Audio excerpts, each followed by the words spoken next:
Oi, gente, né? Tô aqui. Então eu vou passar muitas coisas. Passar esse aqui, né, primeiro. Passar esse aqui primeiro. Que eu creio que já vai muito. Assim, assim. Oi, gente, foi isso. Ai, gente, eu quero lembrar, né? Se arruma comigo, não vai. Então, assim. Acho muito esse som aqui, eu quero. Já finaliza meu cabelo.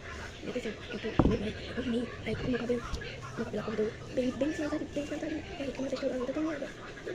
Deixa eu cortar aqui. Terminei aqui, né? Aí você escolhe aqui, ó. Eu vou cortar aqui com o dedo. Olha, gente.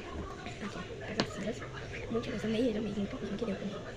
Eu não só porque tá cheio. Aqui é a minha axila. Aqui, né? Aqui na outra. Aqui na outra. Mas esse aqui. Eu vou fazer. Aqui. Aí você já viu muita vez esse marca aqui. Que mora na mente da família. Esse aqui.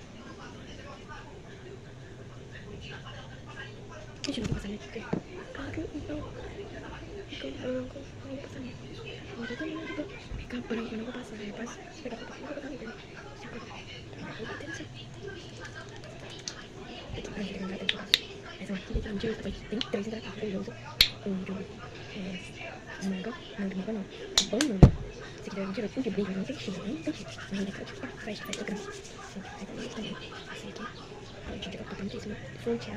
E depois eu vou dizer pra vocês na parte 2 eu arrumo minhas coisas.